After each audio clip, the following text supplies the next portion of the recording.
नमस्कार मित्रों, आज की कहानी है कर्म का फल। ये कहानी आप लोग पूरी ज़रूर सुनिएगा। इस कहानी से आप लोगों को कुछ न कुछ सीख ज़रूर मिलेगी। एक सेठ था जिसके 5 बेटे थे। 4 बहुएं तो आ चुकी थी, अभी छोटी बहू आने में बची हुई थी। सेठ हमेशा परेशान रहते थे क्योंकि सेठ तो माने जाते थे, लेकिन रुपया पैसा धीरे धीरे उनका कम होते जा रहा था। धीरे धीरे घर में जैसे जैसे कलह आ रही थी, वैसे वैसे सेठ का जितना भी धन दौलत था सब कम हुआ जा रहा था। जब उन्होंने 5वें बेटे की शादी की, उस बहू का नाम था लक्ष्मी।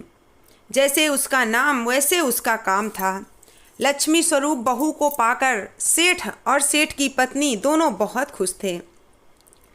जिस घर में खाना बनाने को लेकर के हमेशा कलह हुआ करती थी, अब 5 बहुओं का नंबर लग गया। खाना बनाने के लिए एक एक बहू एक एक दिन खाना बनाएगी, ऐसा उनकी सास ने नियम रख दिया।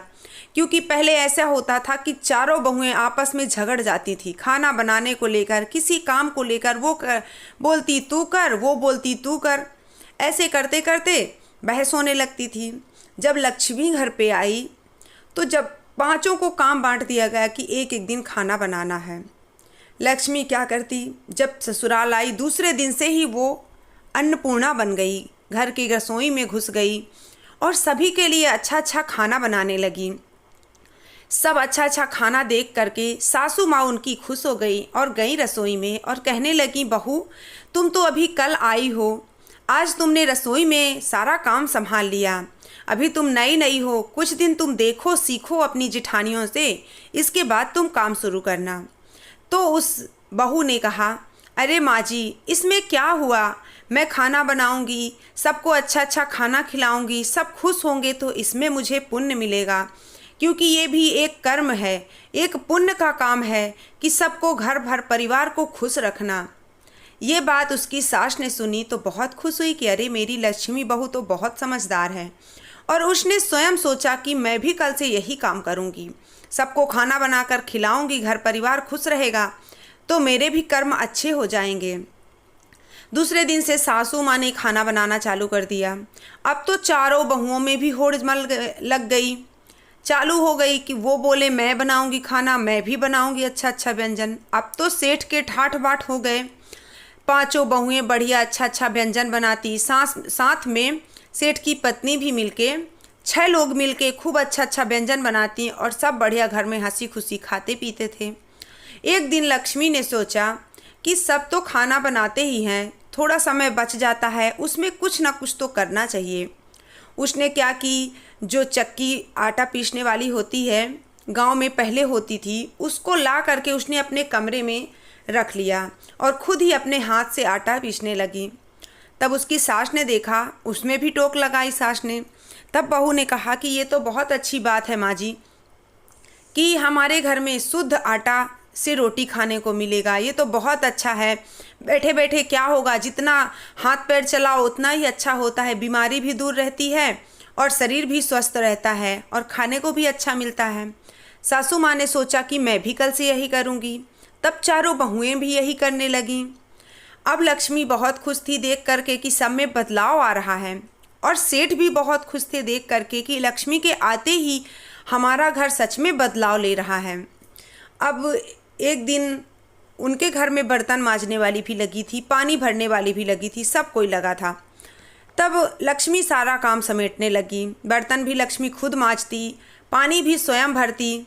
लक्ष्मी का देख देख करके उनकी जो 4 और बहुएं थी वो भी सारा काम करने लगी। अब तो सेठ के घर से जो आटा पिसता था, गेहूं पिसाया जाता था, जो आटा बनता था, वो उन्हीं के दुकान से बेचा जाने लगा। ऐसे ऐसे करके सेठ की आमदनी बढ़ने लगी। अब तो सेठ हर तरह से पैसा कमा रहे थे, बहुत ज़्यादा तरक्की हो रही थी। तब सेठ ने सोचा कि जब सारा काम मेरी बहुएं और मेरी पत्नी कर रही हैं तो ये नौकरों का क्या करें, इनको तो नौकरी से निकाल देंगे। लेकिन लक्ष्मी ने कहा, छोटी बहू ने, कि नहीं पिताजी आप इन्हें घर से मत निकालिए, ये गरीब हैं, आपके बुरे वक्त में इन्होंने आपका साथ दिया है, आज आपका वक्त अच्छा है, इन्हें एक काम करिए अपनी दुकान में लगा लीजिए, कुछ 4 पैसे देंगे, इनका परिवार भी पलेगा और हम भी खुश रहेंगे। तब सेठ ने सोचा कि हाँ, ये बात तो सही है, मेरी बहू सही कह रही है। और उन्होंने अपने सभी नौकरों को दुकान पे लगा लिया और घर के सारे काम पांचों बहुएं कर रही थी और सास भी कर रही थी। एक बहू कर्म अच्छा कर रही थी, उसके पीछे पीछे पूरे घर को फल मिला। सच में उनकी छोटी बहू अन्नपूर्णा बनकर आई, लक्ष्मी बनकर आई कि जब से वो घर में आई थी तो घर में तरक्की पे तरक्की हुई जा रही थी।